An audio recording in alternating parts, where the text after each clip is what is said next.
All right, so let's start. Hello and welcome everyone to the next part of our Kubernetes 101 webinar series. My name is Caroline and I'm very happy to see that so many of you are joining the webinar today to learn more about replica sets and deployments. Our speaker for today's webinar is Philip Arment, who works as a Kubernetes consultant at Kubernetes and who will be explaining how to scale applications, how to do zero downtime rollouts, and how to roll back a version.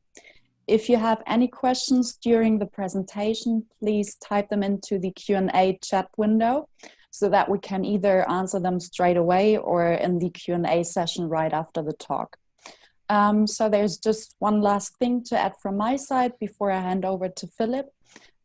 Just in case that you need to drop out earlier, no worries, we are recording the session and we will send out the replay to you in the upcoming days.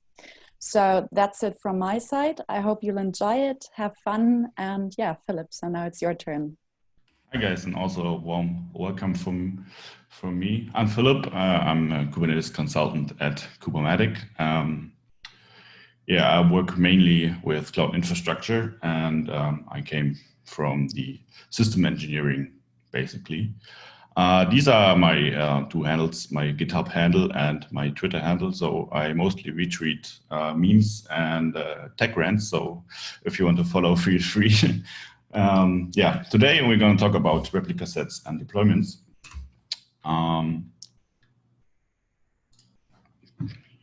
Right here in this, this is the part of the Kubernetes object tree.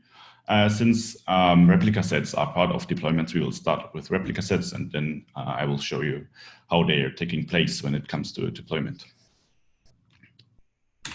So a replica set is basically describing how your pod is running, and it keeps it running. So your pod contains your application you want to run in a Docker image, and you describe your replica set to tell Kubernetes how to keep these things running. So if you describe your replica set as you want to have 3 pods running, 3 replicas, and one of the pod dies in case of a buffer overflow or an error in your application or something else, the replica set takes care to restart the pod and keep up the number you set in the first place. Replica set it basically guarantees that your application is running at the given numbers of replicas.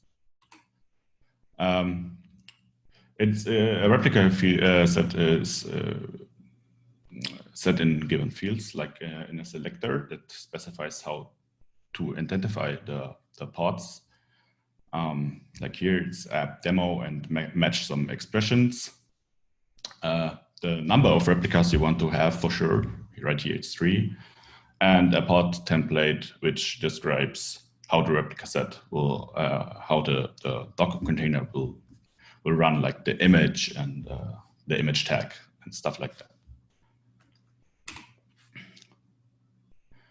And yeah, basically it's doing a job of a control loop. So if there's too many pods, for whatever reason that will happen, it scales down to the given number. Or if, as I said, if there's something wrong and one pod crashes or several pod crashes, it will take care to get back to the number. And that's like at any given time, so there's no requirement to meet. And yeah, how to scale. So if you have like 3 replicas and want to have, like, you have high traffic, whatever, and want to have 4 replicas, then you scale up to 4 or more. You also can do this automatically with a horizontal pod autoscaler, but I think that's part of another webinar and way too big topic to discuss right now. You can do it like like in 2 ways. You can edit your manifest itself with kubectl edit replica set, and then open an editor and like change the replicas from 3 to 4, or you can do it with kubectl scale -- replicas equals 4, and then your replica set name. And then this will also work. So the second one is the most convenient one. You can just scale it up and down as you want. And yeah, replica sets do not support like rolling updates directly. So if you want to upgrade to a version 2, for example, you have to create a second replica set which covers the version 2, and then scale up to 1 replica, scale down the old one V1 to like 2 pods if you want to have 3 in total, and so on. You will scale up the new one to 2, the old one to 1. So that's a lot of manual work, and you don't usually do that. That's where deployments take place, which we will talk about in a minute. Yeah. So I will show you this on a little example on my shell. I need to change the screen sharing. Give me a second. So you now should see my bash. And I have prepared 3 files, and I will show you the replica set first. So we're in a very new cluster, and if we do kubectl get pods, we don't have any resources in the default namespace. I will show you the file once in a sec. So this is our replica set file, and this is pretty small. We have our kind is replica set. We have our metadata name, which is called nginx. It's just an example. We have 1 replica. We have our selectors, which I already talked about, and the match labels. We have our pod template and the specifications for the container name, the container image with its tag, and on which port the container will listen. So I will just apply this.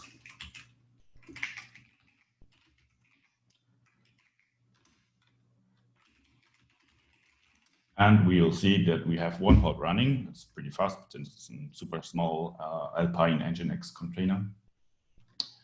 And I can split my shell and do a watch here.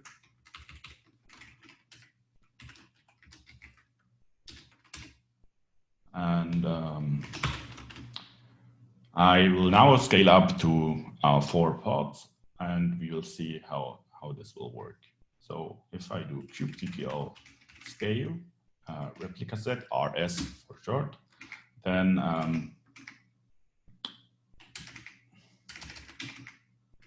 ReplicaSet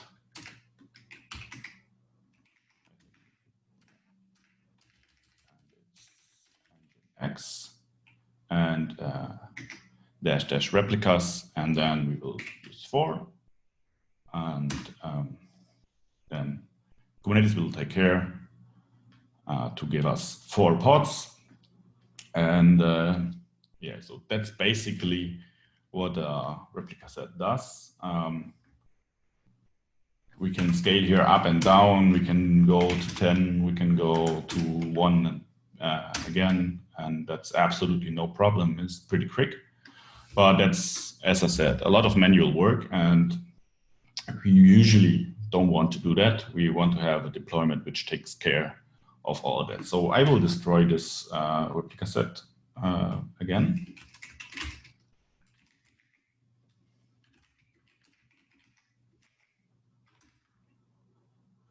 And it's terminating. So then I will switch back to my slides. Give me a sec. You should now see my slides. Oh, sorry.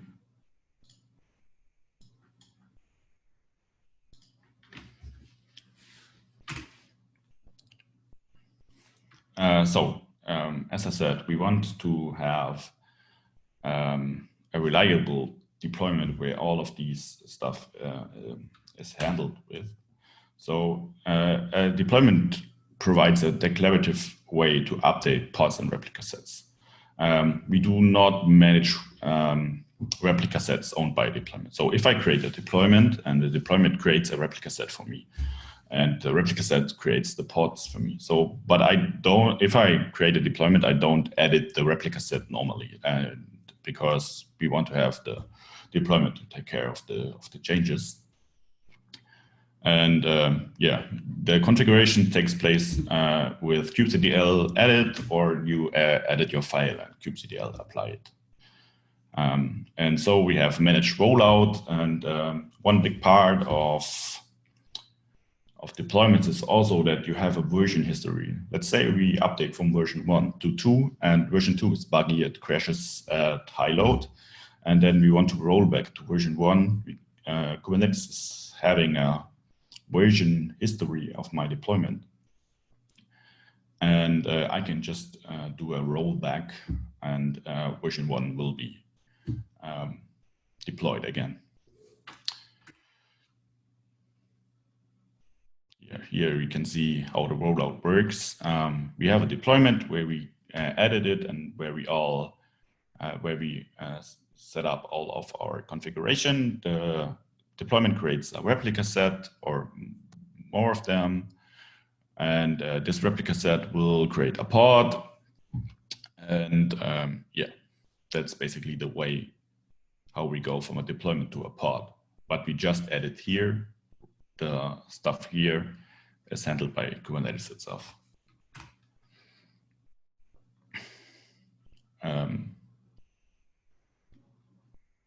Yeah, it's very rare that you edit replica sets when they are managed by deployment.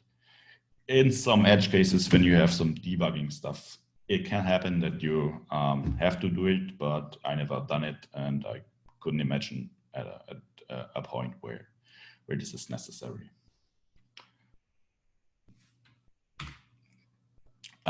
Yeah, so I already talked about the history, the version history, and we can set a revision history limit.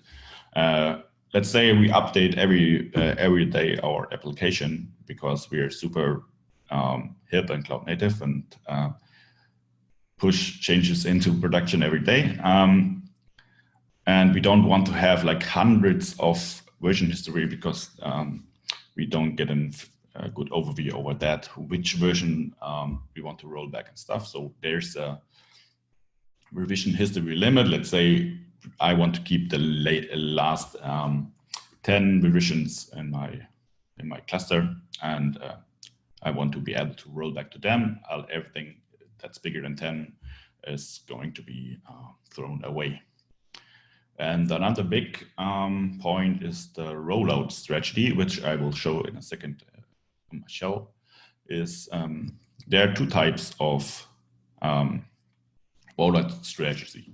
So the strategy is how will an update be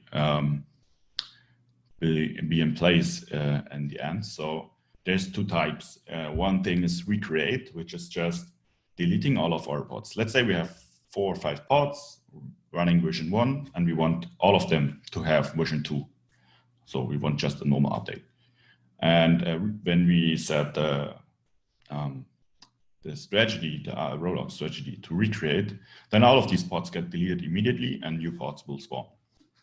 This will lead to a small downtime, depends on how heavy your application is and how long it will take to start. And no one wants downtime.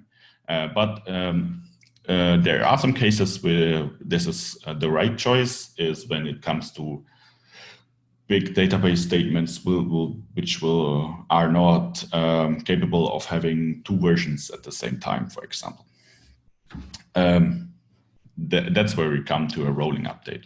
In a rolling update, it cycles through the existing pods and updating one after another.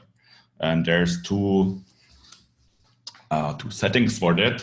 That's max search. That's how many pods we can overextend. So if we have 3 replicas set and 3 pods are running, and we are updating with the setting max search 1, we can have the maximum number of 4 replicas.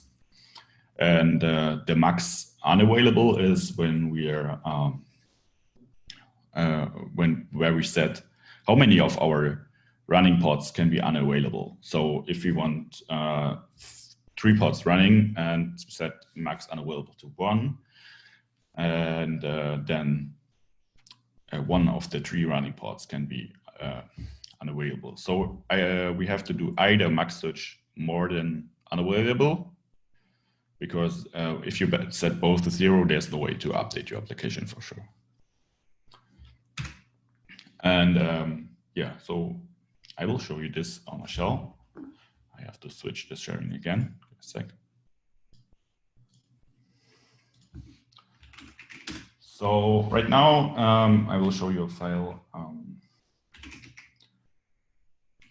which is having the rollout strategy recreate, like in this line here, and 3 replicas. This is a small web server which we are running, and I have to change this to version 1. And I will show you, or let's do this. So if I deploy this,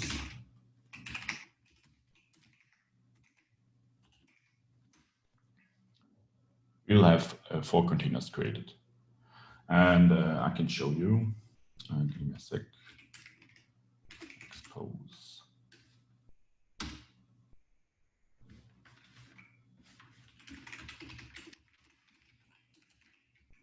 Show you this in the browser.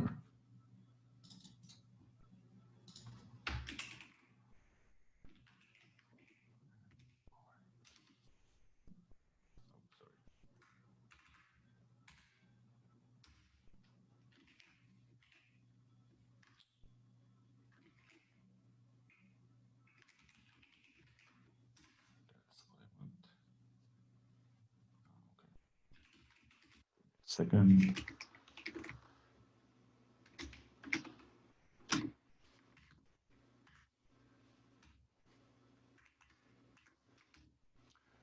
So we have now exposed our web server, and I will show you this in a second. We exposed this via node port, nothing special. And I first need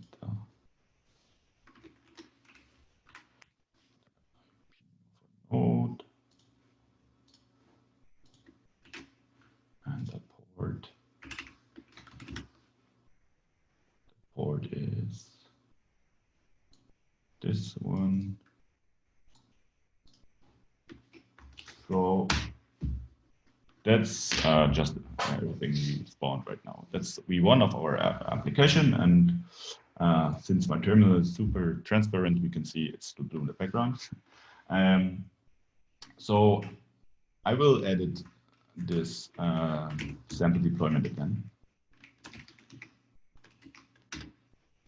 and change it to version 2, which is basically the same thing, just green. And as you can see up here, we choose the update strategy we create. So if at the moment I will apply this, and all of these 4 pods will die at once, and 4 new pods will spawn. So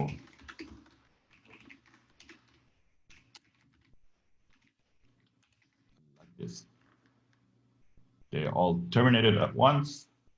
Right now we should have a second of a downtime, and because the new ones are only recreated when the old ones are gone. So right now this should be green. Yeah, it's green. We have now version 2 of our application online. But there was some point where we had an outage, let's say, because all of our old pods died. Then we have a second to that takes, and then the new pod will create. And depending on the application, this downtime can take long, and nobody wants such downtime. That's where we come to the rolling strategy.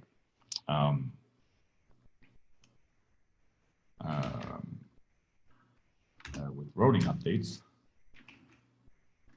So I have the same thing here, but with rolling updates. That's shown here. So as you can as you saw on the slides, these were described as numbers, like plain numbers, and right here I go with percentages. And what I want to say is that you can also, if you have like a lot of replicas and you just want to go with the percentage way, that's no problem. So I go back to version 1 here, and I will update this.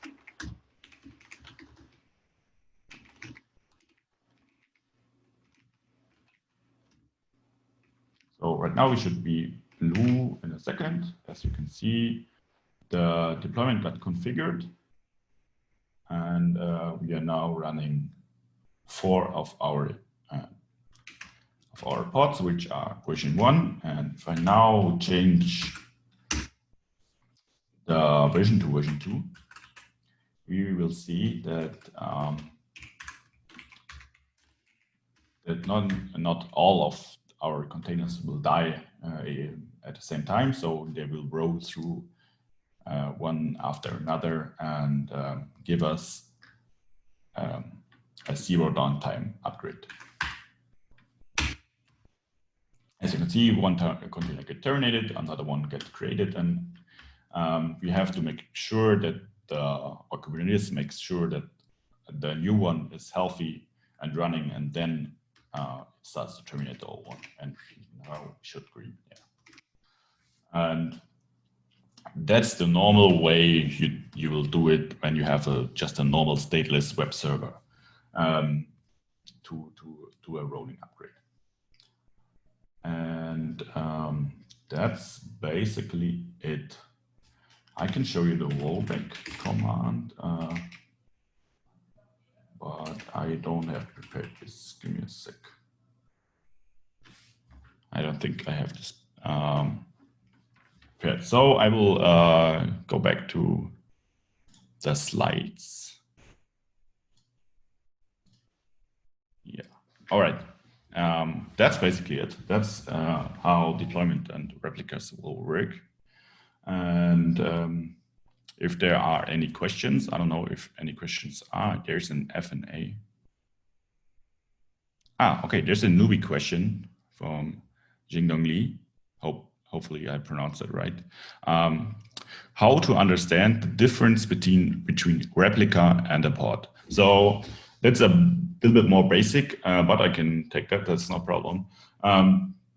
So in a pod, there's your application. So you have like a web server, like I just shown you, which runs in a container, and a container, a pod contains your container basically. So in a pod, there's one or more running containers. So your application is in a Docker container, and this Docker container is in a pod. And the replica set is describing how to run these pods, like how many and which kind of image you're using, what I meant before. I hope this will answer your question. So your pod is just the running containers, and the replica set is the description of how to run them and how to scale them and stuff.